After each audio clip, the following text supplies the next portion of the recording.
ऐसा क्यों है हमारी सोसाइटी में लड़कियों की एक सर्टेन एज पहुंचने पे उनके हाथ पीले करने का टाइम आ जाता है? ऐसा क्यों है हमारी फैमिलीज लड़कियों को बहुत ज़्यादा प्रेशराइज करती है जबकि लड़कों को बिल्कुल नहीं करती शादी के लिए? अरेंज्ड मैरिज के पीछे पड़ जाती है कि तेरे लिए ये लड़का सही है, तेरे लिए ये लड़का सही है, और लड़की अगर ना कहे उसकी नहीं सुनता कोई, उसकी कोई नहीं सुनता। ऐसा क्यों है? आज इस वीडियो में इस जनरेशनल ट्रॉमा के बारे में बात करेंगे। उसमें मैं एंड में आपको बताऊंगा कि आप इसको कैसे सॉल्व कर सकते हैं। ये वीडियो थोड़ा लंबा होने वाला है, बट मैं बता रहा हूं इस वीडियो को आपका पूरा देखना और पूरा फुल अटेंशन देना बहुत ज़्यादा ज़रूरी है। अगर आप कुछ चीज़ कर रहे हैं उसको करना बंद कीजिए, और अगर आप नहीं देख सकते ये वीडियो, इसको बाद में घर पे जाके कभी भी आप देखिए। तो चालू करते हैं हम अरेंज मैरिज के बारे में बात करना। आज अरेंज मैरिज कहाँ से आती है, कैसे आती है, कैसे कैसे हम उसको काउंटर करें।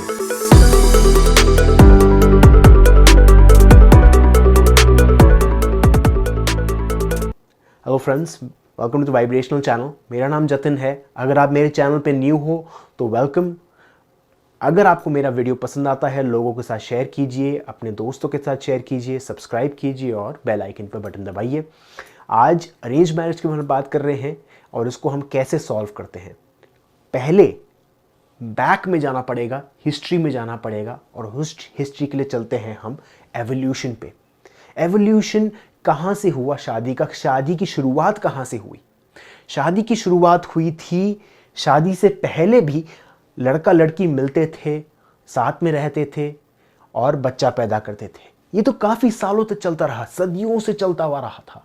फिर उसके बाद कुछ साल बाद जैसे ही सोसाइटी फॉर्म होने लग गई, सोसाइटी सिविलाइज्ड होने लग गई, उन्होंने फार्मिंग करना चालू कर दी। अब वो फार्मिंग में पेड़ पौधे उगाना चालू कर दिए, फल फ्रूट्स जो भी है ये सब कुछ पैदा करते रहे।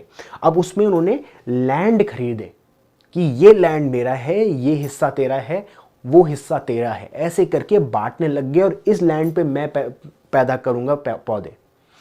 दूसरी चीज उसके बाद हुई, जैसे ही ये बच्चे होने लग गए उन पर्सन्स के, उन लोगों के आसपास लोगों को पता था कि ये पर्सन इसका बच्चा है, बट कोई डॉक्यूमेंट नहीं था, कोई भी प्रूफ नहीं था कि ये इसका बच्चा है। इसके कारण ही शादी चालू हुई। ये लड़का लड़की साथ में एक ऑफिशियल डॉक्यूमेंट प्रिपेयर होने लग गया, एक ऑफिशियल डेक्लेरेशन हो गई कि ये दोनों एक साथ हैं और इनका जो बच्चा होगा उनको ये लैंड मिलेगा जहां पर ये भी फार्मिंग कर पाए। यहां से चालू हुई मैरिज। तो एक तो ये चीज़ है, ये पहली चीज़ है। दूसरी चीज़ है, यहां पर क्या होता था, जब ये लड़का लड़की मिलते थे, बच्चा पैदा होता था, अब ये चाहते थे कि इस बच्चे की शादी हो कहाँ पर। अब वो शादी होती थी बहुत ही अर्ली एज पे, 14, 15 या 10 से लेकर 15 साल तक की उम्र में, या इससे भी पहले भी होती थी शादी। अब इतनी छोटी उम्र में उस बच्चे की ब्रेन इतनी डेवलप नहीं है ताकि वो अपने लिए एक पार्टनर ढूंढ पाए। तो इसीलिए ही उनके पेरेंट्स ने उनकी हेल्प की ताकि उस बच्चे का एक पार्टनर मिल पाए, ताकि वो भी आगे चल के घर बसाए। पर ये जो प्रॉब्लम है, फादर और मदर अपने बच्चों के लिए पार्टनर ढूंढना, ये चालू हुई थी जस्ट बिकॉज शादी की एज बहुत कम थी, 10, 15, 14 साल की। प्रॉब्लम यह है कि आज 20, 30 साल के हो जाते हैं पर्सन्स, फिर भी उनके पेरेंट्स ही चुन रहे हैं उनके पार्टनर। तो एज तो चेंज हो गई, बट ये डिसीजन लेने वाली चीज नहीं गई। अब वो डिसीजन लेने वाली चीज क्यों नहीं गई? क्योंकि आप किसी से पावर नहीं छीन सकते। किसी को पसंद नहीं आएगा उसकी पावर छीनना। अगर आप मुझे बोलोगे कि आज से तू YouTube वीडियो बनाना बंद कर दे, तो मुझे वो चीज़ पसंद नहीं आएगी, क्योंकि वो मेरी एक पावर है, मैं उससे कम्युनिकेट करता हूँ लोगों से। तो उसी तरीके से आप अगर उस पेरेंट्स की पावर ले लोगे तो उनको पसंद नहीं आएगा। इसलिए लोग पावर रखना चाहते हैं सेंट्रलाइज्ड। लोग पावर देना नहीं चाहते, क्योंकि वही उनके ईगो को बढ़ाता है। अब चलो, ये तो चीज़ ठीक है, ये थी दूसरी चीज़। तीसरी चीज़ पे आते हैं। वो तीसरी चीज़ है कर्मा। हमारी सोसाइटी में कर्मा क्या होता है? कर्मा जनरेशनल ट्रॉमा या जनरेशनल प्रोग्रामिंग है। अब वो जेनरेशनल प्रोग्रामिंग एक ही कास्ट सिस्टम में रहे, वो ही एक मेंटालिटी थी। दूसरी कास्ट में नहीं फैलनी चाहिए, दूसरी कास्ट की प्रोग्रामिंग हमारी प्रोग्रामिंग में नहीं आनी चाहिए, इसको हम बोलते हैं कर्मा। अब इसलिए ही इंटरकास्ट मैरिज बिल्कुल ही अगेंस्ट थे लोग, पर अब ओवर द टाइम इतने सालों के बाद सारे कल्चर्स मिक्स हो चुके हैं तो इसकी कोई वैलिडिटी रही ही नहीं। इसलिए इंटरकास्ट मैरिज जो पहले आइडिया था अब उसका कोई मायने नहीं रखते, वो कोई मायने नहीं रखता आज के टाइम पे। तो ये थी तीसरी चीज। अब चौथी चीज पे चलते हैं कि आज के टाइम पे ऐसा क्यों है कि औरतों को दबाया जाता है। बहुत सदियों पहले चलते हैं, यहाँ इस वाली एज पे चलते हैं। औरतें उस टाइम पे सालों सेंचुरीज पहले इस पूरे वर्ल्ड को एक तरीके से रूल करती थी, वो एक तरीके से गवर्न करती थी, जबकि जो मर्द थे वो शिकार करते थे, वो खेती बाड़ी करते थे, और जबकि औरतें जो थी वो पूरे डे टू डे अफेयर्स संभालती थी, वो गवर्नमेंट थी एक तरीके से। तो एक मेट्रियार्कल सोसाइटी थी, विमेन पूरी की तरह विमेन जो है वो सोसाइटी रन करती थी।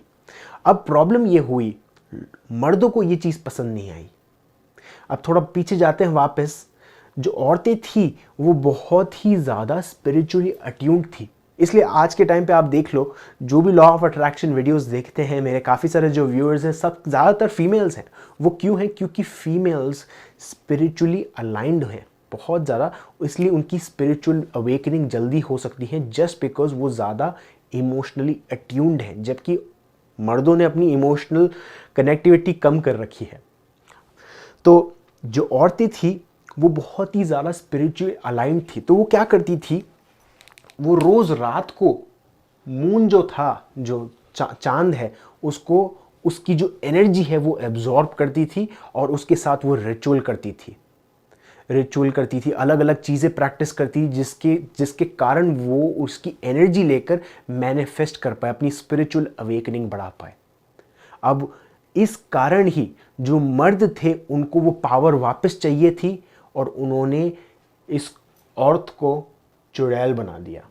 बोला कि ये औरतें जादू टोना करती हैं, गलत काम करती हैं, इसलिए ये चुड़ैल है। इनफैक्ट उन्होंने औरतों को अंधेरे से कनेक्ट कर दिया, और अंधेरे को वो पहले से गलत मानते थे क्योंकि अंधेरे में उनको जानवर खा जाते थे। तो उन्होंने बोला कि अंधेरे में ये पता नहीं क्या करती हैं, इसलिए उन्होंने उसके साथ कनेक्शन बैठा के ये बोल दिया कि जो औरतें हैं वो ईवल हैं। अब इससे क्या हुआ, जो सोसाइटी है वो शिफ्ट होने लग गई, पेट्रियार्कल सोसाइटी बनने लग गई, मतलब मर्द रूल करने लग गए, औरतों को दबाया गया। और इनफैक्ट क्योंकि औरतें इतनी ज़्यादा स्पिरिचुअली अलाइंड थी, वो इतनी ज़्यादा स्पिरिचुअली कनेक्ट थी, उनमें ईगो इतना कम था कि उन्होंने इस पोजीशन को जाने दे दिया। बोला कोई बात नहीं, जब तक मेरे पास ये चांद है, जब तक मैं इसकी पावर ले सकती हूँ, जितना मैं अपनी स्पिरिचुअल अवेकनिंग कर सकती हूँ, उसमें मेरे को कोई प्रॉब्लम नहीं है। बट प्रॉब्लम ये हुई कि ओवर द इयर्स, सालों साल ये जनरेशन बाय जनरेशन चलता रहा। जो मर्द हैं उन्होंने पावर बैठाते रहे, जिसके कारण औरतें दबती गई नीचे। अब दूसरी चीज़ ये है, आप ये देखिए कि हमारी सोसाइटी में बहुत सारे स्पिरिचुअल लीडर्स हैं, बट आप अब ये सोचिए कि कितनी उनमें से फीमेल हैं। कोई नहीं है, बहुत कम है फीमेल लीडर्स। एकार्ट टोले ले लो, वो भी मेल है, माइकल सिंगर या फिर दलाई लामा, सदगुरु, ये सब कुछ ज़्यादातर मेल है। अब फीमेल आती हैं तो उनको लोग वापस क्या बोलते हैं, वो चुड़ैल है। अगर आपने देखा होगा, अगर कोई आसपास आपके कोई स्पिरिचुअल लेडी है, वो उनको काफ़ी सारे लोग बोलते हैं वो चुड़ैल है। अब वो इसलिए बोलते हैं जस्ट बिकॉज वो जेनरेशनली उन्होंने ये बैठा के रखा है, इसलिए सालों साल तक वो फीमेल को छोटा करते हुए हैं, दबाते हुए आए हैं। अब क्या हुआ उसके कारण, जो फीमेल है उनकी लाइफ में ये जनरेशनल ट्रॉमा बनता रहा। उन्होंने क्या रियलाइज़ किया कि जब तक वो अपने मर्द को खुश रख पाएंगी तब तक वो खुश रहेंगी, पर अगर उन्होंने अपने मर्द को खुश नहीं रखा तो वो खुद खुश नहीं रहेंगी। और मर्द को खुश रखने के लिए उनको अपनी जो स्पिरिचुअल अवेकनिंग है उसको साइड में करना पड़ा। साइड में करना पड़ा। अब एनर्जी शिफ्ट तो हो गई, मैंने जैसे बताया कि मेट्रियाकल से पेट्रियाकल हो गई, डीमोनाइज करने लग गए, पूरी पावर ले ली। अब ये फीमेल एनर्जी है वो दबने लग गई, इस पूरे वर्ल्ड में फीमेल एनर्जी दबने लग गई। इसलिए जो गवर्नमेंट्स हैं वो ज़्यादातर मेल आने लग गए, मेल सोसाइटी आने लग गई और मैस्कुलिन एनर्जी क्रिएट होने लग गई। और वो करेक्ट मैस्कुलिन एनर्जी भी नहीं है, वो ईगोटिस्टिकल मैस्कुलिन एनर्जी है। इसके कारण पूरे वर्ल्ड में प्रॉब्लम्स क्रिएट होती रही। अब ये तो मैंने एक्सप्लेन कर दिया कि ये प्रॉब्लम कहाँ से आई, ये फीमेल शिफ्ट से मेल शिफ्ट। अब चलते हैं next part of the video. Next part of the video ये है कि आज की सोसाइटी में बात करते हैं कि क्या होता है। लड़का लड़की बच्चा पैदा करते हैं। इंडियन सोसाइटी में ये होता है, जैसे ही बच्चा पैदा होता है माँ बाप बहुत खुश होते हैं, फैमिली के साथ शेयर करते हैं कि बच्चा पैदा हुआ है। और जैसे ही बच्चा पैदा होता है, आपने ये शायद मूवीज़ में देख रखा होगा, 3 इडियट्स जो है मूवी, मेरी फेवरेट मूवी है, उसमें आपने देखा होगा कि जैसे ही वो बच्चा पैदा होता है उसको ऊपर ठप्पा लग जाता है कि ये इंजीनियर बनेगा, ये डॉक्टर बनेगा। ऐसे ही करके आज की सोसाइटी में पेरेंट्स अपनी एक्सपेक्टेशंस डालने लग जाते हैं जैसे ही वो बच्चा पैदा होता है। तो क्या हो रहा है वहाँ पर कि पेरेंट्स ये बोल रहे हैं कि जो बच्चा पैदा हुआ है उस पर हमने एक एहसान किया है, उसको हमने फेवर दिया है इस वर्ल्ड में लाकर हमने उस पर एक एहसान किया है। दूसरी चीज़ ये बोलते हैं कि उस पर्सन की कोई इंडिविजुअलिटी नहीं है। मतलब वो पर्सन चाहेगा कुछ और बनना, वो शायद एक्टर बनना चाहेगा, बट हमारी फैमिली में तो सब लोग डॉक्टर हैं इसलिए उसको डॉक्टर बनना पड़ेगा। तो वो देख रहे हो, उस इंडिविजुअल, उस पर्सन की खुद की एक इच्छा है, उसको दबाया जाता है बचपन से ही। और वो बचपन से ही कैसे दबाया जाता है? छोटी छोटी चीज़ों में कि मम्मी मुझे खेलने जाना है, नहीं तेरे चाचा की दोस्त की शादी है इसलिए वहाँ पर जाना है, वहाँ जाना ज़रूरी है, बट तेरा खेलना ज़रूरी नहीं है। छोटी छोटी चीज़ों से ये चालू होता है और उसकी खुद की जो विशेज़ है दबाई जाती है। और उस बच्चे को ये पता चलता है, ये बहुत ज़रूरी चीज़ है, उस बच्चे को ये रियलाइज़ होता है कि जब तक मैं अपनी मम्मी पापा को खुश रखूँगा तब तक वो मुझे प्यार देते रहेंगे। क्योंकि उस बच्चे की एक ही रिक्वायरमेंट है कि उसको वो प्यार मिलता रहे, और उसको प्यार तब तक मिलता रहेगा जब तक इन पर्सन्स को ये खुश रख पाए। बट प्रॉब्लम यह है कि ये जो पर्सन्स हैं इसकी लाइफ में, जो मम्मी पापा जो हैं इसकी लाइफ में, उनकी अलग ही एक्सपेक्टेशंस हैं कि ये पर्सन को हमने पैदा करके एक बहुत बड़ा एहसान किया है। अब जैसे ही अगर वो मेंटालिटी के साथ अगर कोई बच्चा पैदा करता है, स्पेशली हमारी सोसाइटी में ये ज़रूर होता है, तो एक वेब क्रिएट हो जाता है। एक तरीके से वो जो बच्चा है एक जाल में फंस जाता है, और वो ऐसी सिचुएशन में आ जाता है कि वो कुछ खुद की इच्छा नहीं कर सकता। खुद की जो उसकी इच्छा होती है उसको करने नहीं देते। इनफैक्ट मुझे आज तक याद है कि अभी मेरे ख्याल से 6 या 7 साल पहले मैं इंडिया गया था। मेरे पास बहुत बड़ी दाढ़ी थी और मेरे फादर ने बोला कि ये क्या दाढ़ी बना के रखी, निकाल इसको। और मैंने बोला कि मैं नहीं निकालूंगा, कि आप पूछ भी क्यों रहे हो मुझसे, मैं नहीं निकालूंगा। और उन्होंने बोला था कि देखो ये लड़का हाथ से निकल गया है। मेरे चाचा बैठे थे, लड़का हाथ से निकल गया है जब से ये कनाडा गया है। बट वो हाथ से नहीं निकला है। मैं जैसे ही अपने पेरेंट्स से दूर निकला, मुझे पता चला कि मेरी खुद की एक इंडिविजुअलिटी है। ऐसे ही करके जब तक हम इस जाल में फंसे हुए हैं हमको पता नहीं चलता कि हमारी खुद की एक इंडिविजुअलिटी है। हमको ये सिर्फ रियलाइज़ होता है कि मैं अपने मम्मी पापा को खुश करना चाहता हूँ। अब मेरा कहने का ये मतलब नहीं कि आप अपने पेरेंट्स को छोड़ दो, मैं तो सिंपली आपको ये चीज़ समझाने की कोशिश कर रहा हूँ। अब हमारा ये जो पेरेंट्स के साथ रिलेशनशिप है ये 2 चीज़ों पे बेस्ड है, वो है गिल्ट और शेम।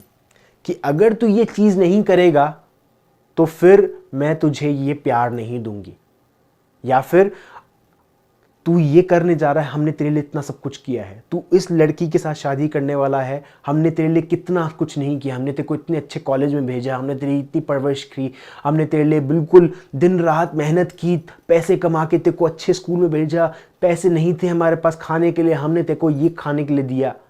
तो वो क्या कर रहे हैं, उसको मैन्युपुलेट कर रहे हैं, एक और जाल फैला रहे हैं।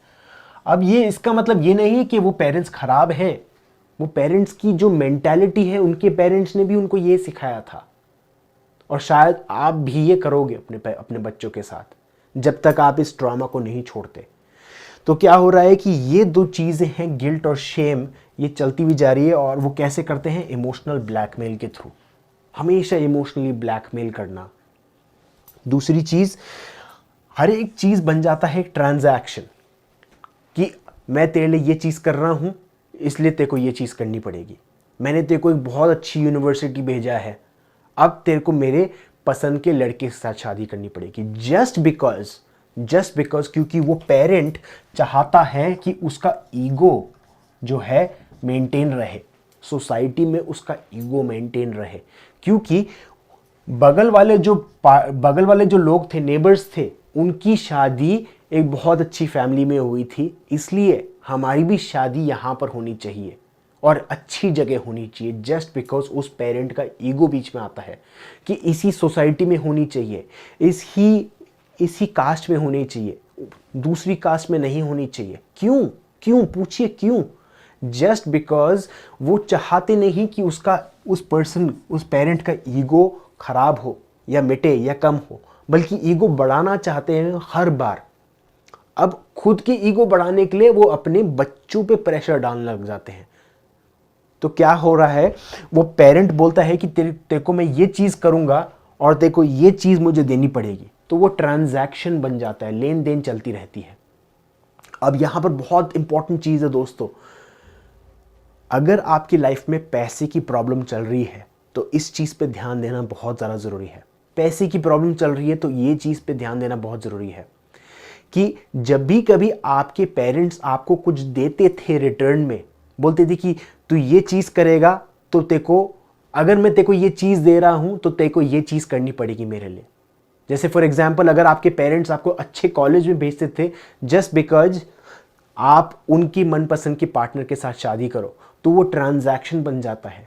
तो क्या कर रहे थे, जब आप बच्चे थे आपने नोटिस किया कि आपके पेरेंट्स ये ट्रांजैक्शन बहुत खेलते थे, कि लेन देन बहुत करते थे, और उसके कारण ही आपने एक लिंक बिठा दिया कि जब भी कोई मुझे कोई अच्छी चीज देता है इसका मतलब वो मुझसे वापस कोई चीज ले लेगा। देख रहे हो, बहुत ही इंपॉर्टेंट चीज है।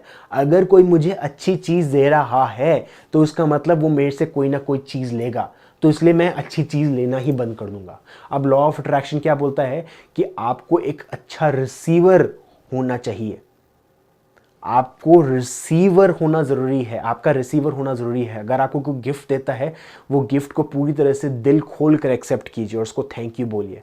बट हमारे पेरेंट्स ने हमको शुरुआत से ही ये दिखा रखा था, वो जाल के कारण हम सबकॉन्शियसली जान गए थे कि हर एक चीज के साथ कोई ना कोई स्ट्रिंग अटैच है। मतलब अगर कोई चीज दे रहे हैं उसके पीछे कोई ना कोई उनका कोई चाल है। अब वो ऑफ कोर्स उनका कोई खराब इंटेंशन नहीं था, बट आपके जो इनर चाइल्ड है उसने ये चीज लिंक बैठा दिया। इसके कारण ही आपने एक रिसीविंग बैरियर क्रिएट कर दिया कि अभी आपके लाइफ में कोई आपको चीज देगा उसको आप रोक दोगे, जस्ट बिकॉज आपको लगता है कि आपको कुछ देना पड़ेगा, आपको अपना एक हिस्सा देना पड़ेगा उस पर्सन को, और वो आप अपने हिस्से से जुदा नहीं होना चाहते। तो ये बहुत ज़रूरी चीज़ है।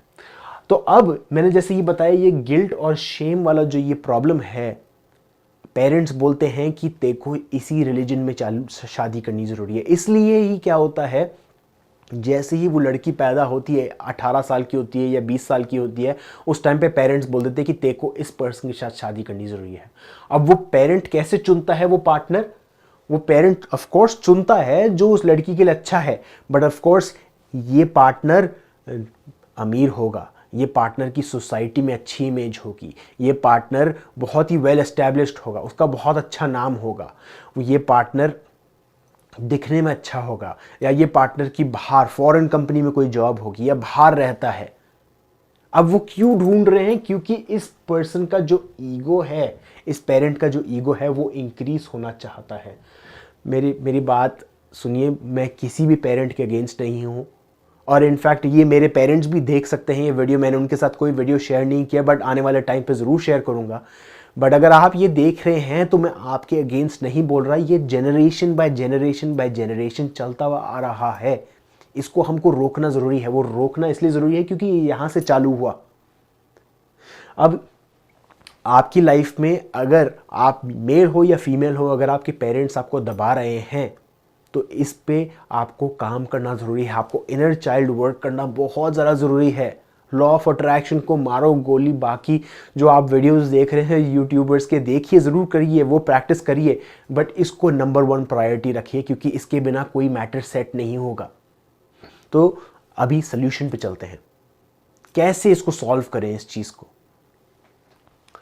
सोल्यूशन ये है कि आपको पहले तो ये पूछना पड़ेगा कि क्या आप खुद ये ट्रांजैक्शन करते हो लोगों के साथ। क्या आप लोगों के साथ कुछ चीज़ें देते हो ताकि ये सोच के कि वो शायद मुझे ये चीज़ देगा। क्या आप ऐसा करते हो? इनफैक्ट क्या आप लॉ ऑफ अट्रैक्शन के साथ भी ऐसा करते हो कि अगर मैं गरीब को पैसे दूंगा तो मेरे को भी शायद पैसे मिलेंगे। अगर आप उस एक्सपेक्टेशन के साथ कर रहे हो तो आपने वो ईगोइक माइंड को यूज करने लग गए। उसी चीज को आप पावर दे रहे हो, अपने आप को वापस उस जाल में फंसा रहे हो, और इनफैक्ट उस पर्सन को भी फंसा रहे हो जिसको आप वो गिफ्ट दे रहे हो। इनफैक्ट अगर आप किसी को गिफ्ट दे रहे हो या ये ऐसी कोई ट्रांजैक्शन चीज कर रहे हो, इनफैक्ट बताइए उस पर्सन को कि हाँ मैं तेरे को ये चीज दे रहा हूं, मैं आशा रखता हूं कि तू मुझे ये चीज देगा। अब इनफैक्ट ये बहुत ही रूड है किसी को बोलना कि मैं तेरे को ये गिफ्ट दे रहा हूं ये सोच के कि तू मुझे ये देगा। बहुत रूड है, कोई नहीं करेगा। बट जब आप ये करते हो, आप एटलीस्ट किसी को जाल में तो नहीं फंसा रहे। तो आपको ये चीज पूछनी जरूरी है कि क्या आप खुद ये करते हो।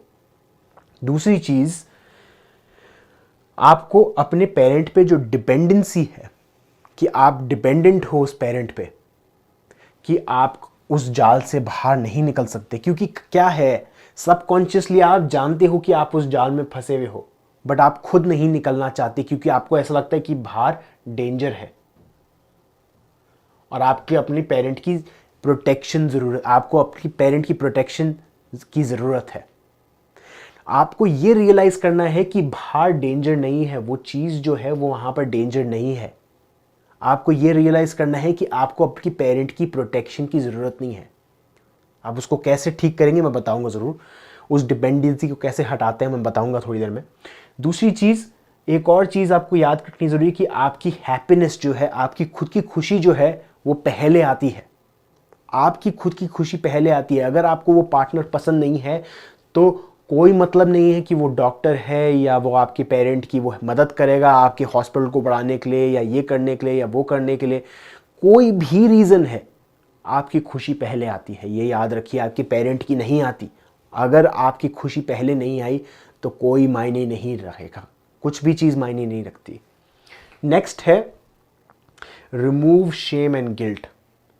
ये शेम और गिल्ट जो है उसको अपनी लाइफ से बिल्कुल निकाल दीजिए कि आपको किसी के लिए कुछ करना पड़ेगा जस्ट बिकॉज उसने मेरे लिए ये चीज़ की। ज़रूरी नहीं है। आप अगर यहाँ से ये हटा दोगे ना तो ज़रूरत ही नहीं पड़ेगी। वो पर्सन देना बंद कर देगा ऑटोमेटिकली, क्योंकि आपको आपकी वो जो रिक्वायरमेंट है वापस देने की वो ख़त्म हो जाएगी। जैसे फॉर एग्जांपल, अगर आपको मैं बोलता हूँ कि ये ले, मैं आपको ये बुक देता हूँ, कि मैं तेरे को ये बुक दे रहा हूँ, और मैं मनी मन सोचता हूँ कि मैं ये बुक देकर शायद उस पर्सन से मैं थोड़ी बहुत मदद ले लूँगा किसी चीज़ में, अपने होमवर्क में मदद ले लूँगा या वीडियो की एडिटिंग में मदद ले लूँगा। तो अगर आप वो वीडियो की एडिटिंग में मेरी मदद नहीं करते तो वो ट्रांजैक्शन ऑटोमेटिकली ख़त्म हो जाता है यहाँ पर। तो वो गिल्ट और शेम बिल्कुल आएगा ही नहीं। नेक्स्ट चलते हैं कि इन चीज़ों को हम प्रैक्टिस कैसे करें, कि ये डिपेंडेंसी को कैसे हटाएं, अपनी खुशी को पहले कैसे रखें। मैं ETF के बारे में बता चुका हूँ, EFT के ऊपर बारे में बता चुका हूँ कि कैसे करते हैं। EFT बहुत सारे वीडियोस हैं, आप कोशिश कर सकते हैं। आप यहाँ पर टैप करके यहाँ और यहाँ और टॉप पे ये EFT है। इसके ऊपर मैं वीडियो ज़रूर लेकर आऊँगा आने वाले टाइम पे, बट वो प्रैक्टिस कीजिए, पुनः प्रैक्टिस कीजिए। अपने पेरेंट्स को फॉरगिव कीजिए, अपने आप को फॉरगिव कीजिए कि आप इस जाल में फंसे हुए हैं, उसको रिलीज़ कीजिए, लोगों को माफ़ कीजिए अपने आसपास जो हैं, और लास्टली एक्शन लीजिए। अब ये चीज़ बहुत ज़्यादा ज़रूरी है। अगर आपको कोई पर्सन पसंद है जिसके साथ आप शादी करना चाहते हो और आपके पेरेंट्स नहीं मान रहे, तो आप जानते हैं कि आपका एक्शन लेना कहाँ पर ज़रूरी है। क्या आप फियर पे एक्शन लेना चाहते हो, मतलब डर के बैठना चाहते हो, या आप ब्रेव बनना चाहते हो? क्या आप बाण उठा के अटैक करना चाहते हो या घर लौटना चाहते हो? याद रखिए कृष्णा ने क्या कहा था अर्जुन को कि बाण उठाओ और आक्रमण करो। वही सेम चीज़ आपको करनी है। आपका एक्शन लेना बहुत ज़रूरी है। आप काफ़ी सारी स्पिरिचुअल प्रैक्टिसेस कर सकते हो, बट एट द एंड आपका एक्शन लेना बहुत ज़रूरी है। तो दोस्तों, आई होप ये वीडियो आपको पसंद आया और समझ आया। मैं जानता हूँ ये थोड़ा वीडियो लंबा हो गया है, बट मैं अलग अलग चीज़ों के बारे में बात कर चुका हूँ। इस वीडियो में समराइज़ करता हूँ वापस शॉर्टली कि एवोल्यूशन शादी का यहाँ से चालू हुआ था कि बच्चे को लैंड देना चाहते थे, बच्चे को वो ज़मीन देना चाहते थे, जिसके कारण वो उन्होंने ऑफिशियल डॉक्यूमेंट क्रिएट किया। कर्मा को कंट्रोल करने के लिए उन्होंने शादी क्रिएट की। बच्चों की शादी छोटी एज में होती थी, इसलिए पेरेंट्स का इन्वॉल्वमेंट होना ज़रूरी था। फिर उसके बाद मैंने वुमेन के बारे में एवोल्यूशन बताया कि कहाँ से एक वुमेन सोसाइटी थी, फिर वो पलटी और फिर मैन सोसाइटी बनने लग गई, जस्ट बिकॉज वो मैन का ईगो बीच में आया था। और वही जो मैन का ईगो है वो हमारी सोसाइटी को रन कर रहा है आज। वही ईगो को हम बढ़ाते हुए जा रहे हैं, चाहे वो मेल हो या फीमेल हो, हमारी मदर हो या फादर हो, वही मैस्कुलिनिटी एनर्जी को वो बढ़ाते हुए जा रहे हैं, अपनी सोसाइटी में इमेज बढ़ाते हुए जा रहे हैं, जस्ट बिकॉज वो चाहते हैं कि उनके हिसाब से चीज़ें काम करें। इसलिए वो हम जाल में फंसते हुए जा रहे हैं, और इनफैक्ट हम दूसरे लोगों को भी अपने जाल में फंसाते हुए जा रहे हैं, जस्ट बिकॉज वो ट्रांजैक्शन करके कि अगर तू ये चीज़ मेरे लिए करेगा तो तेरे को मेरे लिए ये चीज़ करनी पड़ेगी, इमोशनल ब्लैकमेल। तो इसको फिक्स कैसे करें, आपको ये जानना ज़रूरी है कि क्या आप खुद कर रहे हो अपने आसपास लोगों के साथ, तो वो करना बंद कीजिए। डिपेंडेंसी जो है अपने फादर मदर से हटाइए। आप खुद विश्वास रखिए अपने ऊपर। ये पूरी तरह से याद रखिए कि आप खुद फुल्ली कैपेबल हो। यूनिवर्स हमेशा आपके साथ है। अपनी खुशी को पहले रखना बहुत ज़्यादा ज़रूरी है। शेम और गिल्ट नहीं रखिए, चाहे कोई कितना भी कहे आपके लिए, उन्होंने कितना ही कुछ किया हो, बट आपकी खुशी पहले आती है।